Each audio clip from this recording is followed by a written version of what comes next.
अस्सलाम वालेकुम सर। वालेकुम अस्सलाम। कैसे हैं मिजाज आप? अल्लाह का शुक्र। सर जी फरमाइए, क्या दूसरे सैयारों पे मखलूक़ात मौजूद है? जिस तरह हम लोगों को साइंस बताती है कि जी मौजूद हैं, लेकिन मज़हब कहता है कि नहीं, कोई मौजूद नहीं है। और एलन मस्क का भी एक कोट है कि मखलूक़ात के बारे में दो जुमले हैं, दोनों ख़तरनाक, तो हमारे लिए ख़तरनाक हैं। या तो हम अकेले हैं इस कायनात में, वो भी ख़तरनाक है, या तो हम अकेले नहीं हैं और ये भी ख़तरनाक है। तो उस पर थोड़ी सी वजाहत फरमाइएगा। बिस्मिल्लाहिर्रहमानिर्रहीम। एलन मस्क साहब ने बड़ी आसानी से अपनी जान बचाते हुए निकल गए, वो दोनों बातें करके, लेकिन बात सही कह रहे हो। देखें, ये बहस बहुत ज़्यादा कॉमन है हमारे यंगस्टर्स में, बहुत ज़्यादा, और मुझसे काफ़ी लोग पूछते हैं, अक्सर पूछते हैं। लेकिन मैं अपने जो मेरी राय है उस पर मैं बड़ा रिजर्व रह के बात करने की कोशिश करता हूँ, क्योंकि लोगों ने अपने एक माइंडसेट बनाया होता है। सबसे बड़ी प्रॉब्लम क्या है, कोई भी बात समझने से पहले, मैं आपको कोई राय देने जा रहा हूँ मिसाल के तौर पे अभी, लेकिन आपका एक प्री कंसीव माइंडसेट है, आपकी एक परसेप्शन है, और फ़र्ज़ करें उसका एक तरफ झुकाव है। तो अगर मैंने आपकी उस परसेप्शन के अगेंस्ट बात की तो आप मेरे लिए डिनाइल पे आ जाएंगे, और मैंने आपकी उस परसेप्शन की फेवर में बात की तो मैं आपकी नज़र में अच्छा हो जाऊंगा और आप मेरे इंडोर्स करेंगे। तो हमें जब भी कोई बात इस तरह की डिस्कशन में जाना है जो कि सब्जेक्टिव है, इल्मी है, जो अनएक्सप्लोर्ड है, तो अपने माइंड को बिल्कुल, उसके दरीचों को बिल्कुल खुला रखना चाहिए, दरवाज़ों को। तो मैं जब इस पर गुफ्तगू करता हूँ तो मेरा एस्पेक्ट ऑफ इस चीज़ को एक्सप्लोर करने का वो बिल्कुल जाविया अलग है। और हम पहले भी बात कर चुके हैं, हम चीज़ों को उस तरह नहीं देखते जिस तरह एक कॉमन, एक ट्रेडिशनल माइंडसेट के लोग देखते हैं। देखिए, सबसे पहली चीज़ तो ये डिसाइड करना कि दूसरे सैयारों पे और सितारों पे मखलूक़ात हैं नहीं है। पहले तो हम अपनी बेसिक डेफिनेशन क्लियर करें कि हम दूसरे सितारे और सैयारों पे ढूंढ क्या रहे हैं, किस डायमेंशन में ढूंढ रहे हैं। क्या ढूंढने की सिर्फ यही डायमेंशन है? क्या हमारी जो एग्जिस्टेंस की फ्रीक्वेंसी है, क्या सिर्फ पूरी यूनिवर्स में यही एग्जिस्टेंस की फ्रीक्वेंसी है? क्योंकि हम उसी फ्रीक्वेंसी में ढूंढ रहे हैं पूरी यूनिवर्स में। बिल्कुल हो सकता है ये जो हमारी यूनिवर्स की एग्जिस्टेंस है ये 3 डायमेंशनल इनटू 3 डायमेंशनल हो, यानी कि जिस 3D के अंदर हम इस यूनिवर्स में एग्जिस्ट कर रहे हैं, हमारा माइंडसेट, हमारी जो एग्जिस्टेंस है इंसानों की और इस अर्थ की, हो सकता है इस डायमेंशनल शिफ्ट के अलावा पूरा एक रेल्म हो, पूरी एक यूनिवर्स हो, जिसको मल्टी यूनिवर्स का कॉन्सेप्ट वाला अलग तरीके से लोग एक्सप्लोर कर रहे हैं। तो उसके अंदर फिर वो मखलूक़ात हो। मिसाल मैं आपको समझा देता हूँ। मेरे कहने का मकसद ये कि दुनिया है, अर्थ, प्लैनेट अर्थ जो है, ये किस चीज़ का बना हुआ है? H2O, oxygen. मेजॉरिटी जो इसकी जो कॉम्पोजिशन है, इसका एटमॉस्फेयर है, वो ऑक्सीजन से बना हुआ है, नाइट्रोजन, हाइड्रोजन से बना हुआ है, और कुछ गैसेस अलग हैं। 107 से 111 एलिमेंट जो पीरियोडिक टेबल पे हमें मिल गए हैं, हमें एक्सप्लोर किए हैं। यानी कि इस दुनिया में जो कुछ भी है वो 107 या 109 जो एलिमेंट्स हैं उन सब का मजमूआ है। सही है? ऐसा ही है? ठीक है। जो 107 या 109 या 111 जो एलिमेंट्स हमने एक्सप्लोर किए, फिर उन एलिमेंट्स की फर्दर हमने कॉम्बिनेशंस या आइसोटोप्स या कंपाउंड्स हमने बना लिए। सही है जी? अच्छा, उसके अलावा जो मेजर इस कॉम्पोजिशन का मेजर पार्ट हमें मिलता है वो हमने देख लिया कि एटमॉस्फेयर में ऑक्सीजन है, नाइट्रोजन है, हाइड्रोजन है, ये गैसेस हैं, गैसेस फॉर्म में। अच्छा, जो और ओवरऑल जो फिजिकल स्ट्रक्चर है हमारे इस प्लैनेट अर्थ का, वो 4 स्टेट्स में रहता है: solid, liquid, gases and plasma. उस solid, liquid, gases and plasma जो 4 स्ट्रक्चरल कॉम्पोजिशन है, उसकी जो हम फिर ब्रेक डाउन करते हैं, उसमें फिर गैसेस के अंदर ये सारी गैसेस आती हैं, ऑक्सीजन, नाइट्रोजन। सॉलिड के अंदर मेटल, ऑर्गेनिक, इनऑर्गेनिक आते हैं। सही है जी? लिक्विड के अंदर सारी लिक्विड फॉर्म्स आती हैं, और प्लाज्मा के अंदर वो एलिमेंट्स आते हैं जो ये सारा ब्रेक डाउन। और इन सबको अगर हम नेचुरली ब्रेक डाउन करें तो हमारे पास बेसिक कॉम्पोनेंट ऑफ लाइफ आता है एटम। एटम के अंदर इलेक्ट्रॉन, प्रोटॉन, न्यूट्रॉन, क्या कहते हैं, नेगेटिव चार्ज, पॉजिटिव चार्ज, और न्यूक्लियस। तो अच्छा, और जो हमारी आंखें, इंसानों की जो आंखें हैं, इंसानों का जो वजूद है, वो इस पूरे रेल्म को, इस पूरी जो डायग्राम है जो हमने बताई, इस एटमॉस्फेयर को परसीव करता है, समझता है। उसको समझने का उसके पास क्या ज़राए हैं? फोटॉन्स, जो 5 सेंसेस हैं। मैं इन 5 सेंसेस से देखता हूँ ये दुनिया जो मैं परसीव कर रहा हूँ, जो भी कुछ हमारे इर्द गिर्द इस वक्त है ये 5 सेंसेस मुझे एहसास दिला रहे हैं कि ये सब कुछ है। आँखों पे जब लाइट पड़ती है तो मुझे इसकी इमेज बनती है। नाक से मैं सूंघता हूँ तो मेरे फोटॉन सिग्नल्स मेरे ब्रेन में जाते हैं और उसको पल्सेस भेजते हैं। कानों पे जब वाइब्रेशन पड़ती है तो यानी कि वाइब्रेट वाइब्रेट वाइब्रेट सब चीज़ों से, और टच में करता हूँ तो मेरे सेंसर्स, सेंसरी टच सेंसर जो है वो वाइब्रेट करते हैं और ब्रेन में सिग्नल जाता है। और जब मैं कोई ज़बान पे रखता हूँ, टेस्ट करता हूँ, तो वो भी वाइब्रेट करके सेंसर्स। तो ये 5 सेंसर्स मुझे डाटा दे रहे हैं और मैं परसीव कर रहा हूँ ये फिजिकल वर्ल्ड एग्जिस्ट करती है। 110 एलिमेंट, 109 एलिमेंट एग्जिस्ट कर रहे हैं और उसका एटमॉस्फेयर ये है, ये अर्थ ग्लोब में एग्जिस्ट कर रहा हूँ।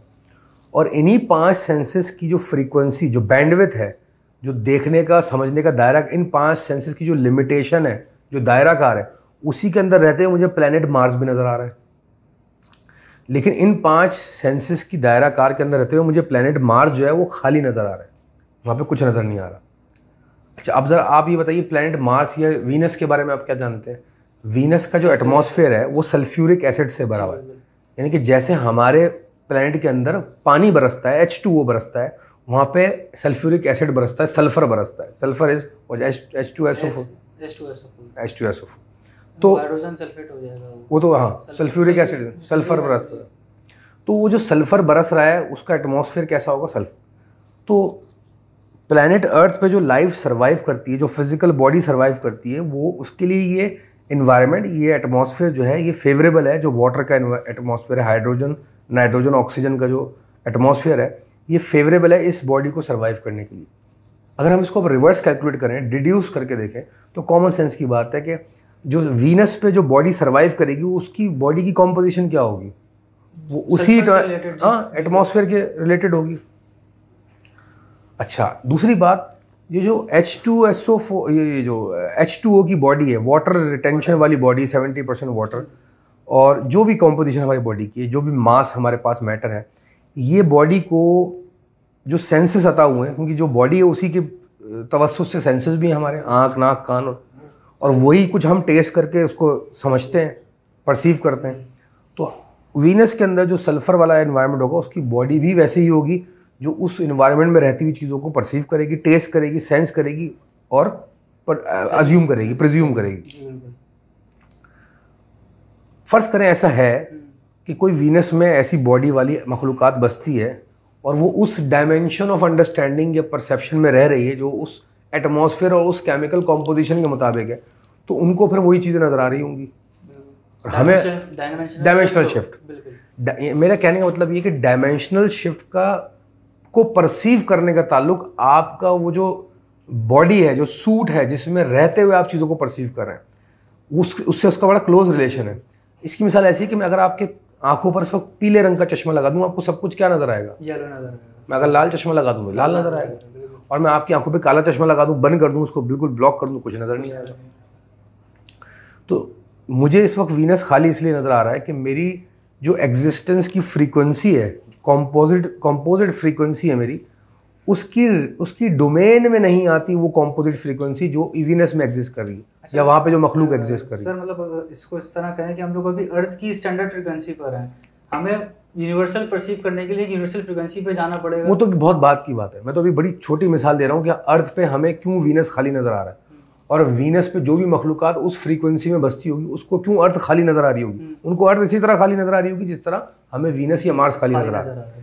इस पूरे फिनोमेना को मैं इस पर रिसर्च पेपर भी मैंने लिखा है एक छोटा सा, लेकिन ये पब्लिश नहीं हुआ। मैं इस फिनोमेना को एग्जिस्टेंस फ्रीक्वेंसी शिफ्ट कहता हूँ। एग्जिस्टेंस फ्रीक्वेंसी शिफ्ट, यानी कि हमारी जो एग्जिस्टेंस है उसकी एक फ्रीक्वेंसी है, उस फ्रीक्वेंसी को आप शिफ्ट करेंगे जिसमें 3D 4D 5D सब इनकलकेट हो जाता है, रियल्म चेंज हो जाता है। डायमेंशनल शिफ्ट नहीं होगा, रियल्म चेंज होगा। तो फिर आपको दूसरी मखलूक़ात का उलूम समझ में आएगा। एक तो ये कॉमन सेंस की बात होगी। अगर आप मुझसे बात कर रहे हैं कि दूसरे सैयारों पे मखलूक़ात बसती हैं, तो मैं कहूँगा कि अगर एग्जिस्टेंस फ्रीक्वेंसी शिफ्ट को आप समझ गए हैं तो बिल्कुल बसती हैं। ठीक है, जो मैंने प्रोसेस आपको समझाया। दूसरा इसका नज़रिया ये है कि अब हम सेम फ्रीक्वेंसी की बात करें जिसपे साइंस, मज़हब, रूहानियत और अक्ल व फ़हम, फ़लसफ़ा सब हज़ारों साल से लड़ रहे हैं और उस पर बहस चल रही है हमारे दुनिया में इस वक्त कि जो सेम एग्जिस्टेंस फ्रीक्वेंसी है हमारी कॉम्पोजिशन की, हमारे अर्थ की, और उस पर जो इंसान बसते हैं, इसी फ्रीक्वेंसी में रहते हुए अब आप एक्सप्लोर कर रहे हैं, डिस्टेंस को एक्सप्लोर कर रहे हैं, दूसरे प्लैनेट्स पे जा रहे हैं। आप गए मार्स पे, आपने लैंड किया, जुपिटर के करीब गए, प्लूटो के करीब गए, वीनस के करीब गए, मर्क्यूरी के करीब गए, सन के करीब गए, तो आपको क्या नज़र आया? ब्लैंक नज़र आया, खाली नज़र आया। पॉसिबिलिटी क्या है? दूर दराज यूनिवर्स, गैलेक्सीज या सोलर सिस्टम में हो सकता है ऐसे प्लैनेट्स हों जिनकी कॉम्पोजिशन अर्थ के बिल्कुल जैसी हो, करीब तरीन हो, तो उसमें अर्थ के करीब कॉम्पोजिशन में रहने वाली एग्जिस्टेंस फ्रीक्वेंसी भी क्रिएट हुई होगी। वहाँ पे वो मखलूक़ात बसती होगी जिसको हम देख सकेंगे, वो नज़र आ जाएगा।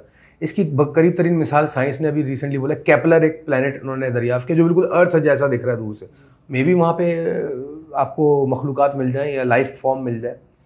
और बहुत सारे प्लैनेट ऐसे होंगे जो अर्थ की फ्रीक्वेंसी, एग्जिस्टेंस की फ्रीक्वेंसी तो रखते होंगे, लेकिन वो एवोल्यूशन इर्तिका के उस मनाजिल पे नहीं होंगे जिस पे हम हैं। हो सकता है हमसे आगे हो, हमसे पीछे हो सकता है वहाँ पे लाइफ फॉर्म ज़्यादा इर्तिका कर चुकी हो सकता है हमसे कम प्रिमिटिव फॉर्म में हो। ये भी एक डेविएशन है जो आपको मिल सकती है। तो अगर आप दूसरे मखलूक़ात पर, दूसरे प्लैनेट्स पर मखलूक़ात ढूंढना चाहते हैं, पहले तो अपनी प्लैनेट पर रहने वाली जो फ्रीक्वेंसी है उसकी शिफ्ट को समझें। अच्छा, अब आपका लॉजिकल सवाल ये हो सकता है कि भाई ये जो आपने एक्सप्लेन किया फ्रीक्वेंसी शिफ्ट, ये कैसे क्या इंसान हासिल कर सकता है? बिल्कुल हिस्ट्री में की है ऐसे लोगों ने, और आज भी ऐसे लोग शायद जिंदा हयात होंगे जिनको ये तमीज़ होगी। ऐसे लोगों को कहते हैं एनलाइटेंड लोग या यूनिवर्सल लोग, स्पिरिचुअल लोग, जो एनर्जी की सारे बिहेवियर को, एनर्जी की रियलिटीज़ को समझ चुके होते हैं, जिनका माइंड, जिनकी एग्जिस्टेंस, जिनका वजूद इतना ज़्यादा कह लीजिए बुलंद हो चुका होता है कि वो अपनी एग्जिस्टेंट फ्रीक्वेंसी शिफ्ट को कंट्रोल करने लग जाते हैं। उनकी शऊर की नज़रें इतनी खुली होती हैं कि उनको मार्स पे दूसरी मखलूक़ात नज़र आ रही होंगी यहाँ बैठ के, और वो सेंस कर चुके होंगे। और हिस्ट्री में बहुत सारे लोग ऐसे उठे हैं जिन्होंने ऐसे क्लेम्स दिए हैं। स्पिरिचुअल लोग उठे, उन्होंने बहुत सारी डिटेलिंग दी है, किताबें लिखी हैं। कुछ ने उनको पागल कहा, कुछ ने उनको बेवकूफ़ कहा, कुछ ने वो एक्सप्लेन नहीं कर सके साइंटिफिकली। अच्छा, साइंस, मटेरियल साइंस का इशू ये, वो कहती है कि जो चीज़ भी आप बयान कर रहे हो उसको प्रूव करो, या तो थ्योरेटिकली कोई फार्मूला दो या उसको लैब में प्रूव करो। अब हम जिस मैग्नीट्यूड की बात कर रहे हैं यहाँ पे, वो ना वो लैब में प्रूव हो सकती है, ना उसकी थ्योरी दी जा सकती, उसकी थ्योरी इन द सेंस को फॉर्मुलेशन दी जा सकती है। एक कह लीजिए फिलोसॉफिकल थ्योरेटिकल अप्रोच इस पर ली जा सकती है, जिस पे आने वाले वक्त में जब साइंस इतनी तरक्की कर जाए उस पर फ्यूचर पे काम हो सकता है। आज से 50,000 साल बाद, 10,000 साल बाद हम जो ये बात कर रहे हैं उस वक्त लोगों को समझ में आए और लोग उस पर फिर इसको। सर, इस तरह आपने फरमाया भी कि डायमेंशनल शिफ्ट हम यहाँ पे रहते हुए कर सकते हैं अपना, और उसी मखलूक़ात देख सकते हैं। तो पहले तो यहीं की बात करें तो यहाँ पे भी हमें सुनने को मिलता है जिन वगैरह बहुत है, तो वो भी डायमेंशनल शिफ्ट में है। देखिए, एक तो मैं तस्वीर कर दूं कि जब मैंने कहा कि यहाँ रहते हुए डायमेंशनल शिफ्ट हम जब करेंगे, रियल्म शिफ्ट करेंगे, जिसको मैं टर्म कह रहा हूँ एग्जिस्टेंस फ्रीक्वेंसी शिफ्ट, जब हम करेंगे तो आपको यहाँ बैठ के नहीं कि वीनस पे चीज़ें नजर आने लग जाएंगी। You will have a very great idea, very good idea कि what sort of existence will be there, वहाँ किस किस्म की मखलूक़ात बस रही होंगी, उसकी डिटेलिंग आपको समझ, आपको it will make a lot of sense to you. Number 1, Mars में क्या बस रहा होगा तो आप उसको कैलकुलेट कर सकेंगे, क्योंकि आपका अच्छा अंदाजा लगा सकते हैं। क्योंकि आपका स्पिरिचुअल साइंटिफिक माइंड बन चुका होगा। आपका माइंड सिर्फ साइंटिफिक नहीं होगा, स्पिरिचुअल एनर्जी और साइंस ब्लेंड हो चुकी होगी, रिलीजन की। तो ये वो जो हम पहले बता चुके हैं, ये एनलाइटेंड लोग, ग्रेट लोग, कामिल लोग, औलिया इकराम, उसको हम मजहबी तौर पर कहें, ये ग्रेट लोग इस मुकाम पर होते हैं। दूसरी आपने बात की कि जी ये जो सारा हम एग्जिस्टेंस शिफ्ट यहाँ पे भी होता है, इस दुनिया में भी हम कहते हैं जिन्नात वगैरह, ये स्पिरिचुअल और रिलीजियस साइड है, वहाँ से हमें ये इन्फॉर्मेशन मिलती है कि जी इस दुनिया में भी दूसरी डायमेंशन के अंदर मखलूक़ात मौजूद हैं। तो बिल्कुल सही, जब अगर एग्जिस्टेंस फ्रीक्वेंसी शिफ्ट जो है वो साइंस को समझ में आ जाए, तो वो यहाँ रहते हुए भी जब आप करेंगे तो आपकी जब डायमेंशन शिफ्ट होगी तो आपको दूसरी डायमेंशन में रहने वाली इधर की मखलूक़ात भी नज़र आएंगी, आप इंटरसेक्ट करेंगे उनकी डायमेंशन से। इसी को हम कहते हैं कि हमें एक्स्ट्रा टेरेस्ट या सुपर नेचुरल जो मखलूक़ात होते हैं उनसे आप एक्सपीरियंस करते हैं उनको, या उनसे इंटरेक्ट कर जाते हैं। अच्छा, अब ये कुछ समझने के लिए सुपर नेचुरल जो मखलूक़ात हैं उनसे इंटरेक्ट इस प्लैनेट पे करें, कहीं और भी, फिर आपको उसकी साइंटिफिक और स्पिरिचुअल नॉलेज की तमीज़ होनी चाहिए। जो हमारे माशरे में जिन्नात और फरिश्ते और मलाइका की जो डेफिनेशंस और जो उनकी एक्सप्लेनेशंस बयान की जाती हैं, वो उसमें बहुत ज़्यादा कम इल्मी है, कम शऊरी है, और बहुत सारे फ्लॉज भी उसमें मौजूद हैं। देखिए, अगर आप किसी फरिश्ते से फ़र्ज़ करें इनकाउंटर करें, एंजल आप उसको कहते हैं, हर मज़हब में इसका कॉन्सेप्ट है और हर मानने वाला उसको मानता है, तो साइंटिफिकली स्पीकिंग उस एंजल की जो मैकेनिज्म है वो आपको समझ में आनी चाहिए। तो आप फ़ौरन जज कर लोगे कि मैंने एंजल से इंटरेक्ट किया, और एंजल से आप इस फिजिकल बॉडी से इस तरह इंटरेक्ट नहीं करोगे, फिर वो इंटरेक्शन एनर्जी से, एनर्जी प्लेटफॉर्म की होती है। फ़र्ज़ करें मिसाल के तौर पे, आपको अभी फ़र्ज़ करें राइट नाउ आपको ये अंदाज़ा नहीं है मिसाल के तौर पे कि रूह क्या होती है, उसकी हकीकत नहीं पता, और आप अगर किसी फरिश्ते से इंटरेक्ट कर जाएँ तो आप क्या उसको आइडेंटिफाई कर पाएंगे या आप उसको जज कर पाएंगे? आपको एहसास भी नहीं होगा। ये ऐसे ही होगा कि मैंने बेध्यानी में कोई काम कर दिया, गलत फहमी में कोई काम कर दिया, मुझे गाड़ी चलाना नहीं आती लेकिन मैंने बेध्यानी में उसका गियर लगा दिया और गाड़ी आगे चल गई। तो यही हमारे माशरे का हाल है।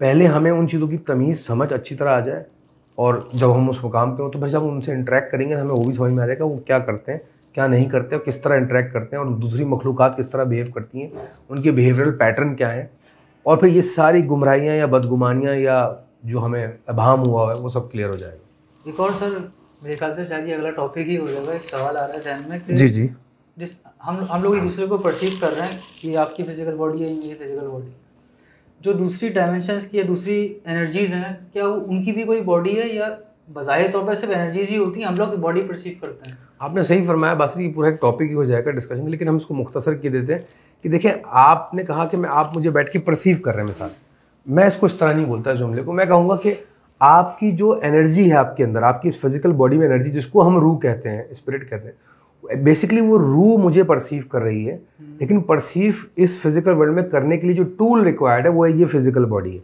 यानी कि वो रूह आपकी इस जिस्म में आके समाई हुई है, और क्योंकि वो इस जिस्म में समाई हुई है तो उसके पास वो 5 सेंसरी ऑर्गन्स हैं जिनके थ्रू वो चीज़ें परसीव करती है इस फिजिकल वर्ल्ड में। तो मेरी फिजिकल बॉडी उन 5 सेंसरी ऑर्गन्स को नज़र आ रही है, परसीव कर रही है, और आपकी रूह ये जांच पा रही है कि मेरे सामने कोई और ऐसी ही रूह बैठी हुई है जो ये सूट पहनी हुई है। ये जो फिजिकल बॉडी है ये एक सूट है जो हमें 60-70 साल के लिए इस दुनिया में मिलता है, और जब हम मर जाते हैं तो हम ये सूट यहीं छोड़ के हम एनर्जी फॉर्म में वहीं चले जाते हैं जहाँ से आए थे। अच्छा, अगर आप इस सूट में रहते हुए ही वो एनर्जी फॉर्म को एक्टिवेट कर लें, रियलाइज़ कर लें, तो भी ये सूट जो है ये 5 सेंसेस तक लिमिटेड रहेगा। वो जो एनर्जी फॉर्म है वो फिर वो कुछ देखेगी, वो सेंसेस डेवलप करेगी जो यूनिवर्सल होंगे, तो वो दूसरे सैयारों पे भी मखलूक़ात नज़र आएगी। तो परसीव करने के मायने मेरी नज़र में डिफरेंट है। Perception is very subjective definition to our scientific world, लेकिन अगर आप परसेप्शन इसको कह रहे हैं जो मैं बयान करूँ, फिर आपको बहुत कुछ नज़र आए, फिर बहुत कुछ नज़र आए। Thank you so much sir.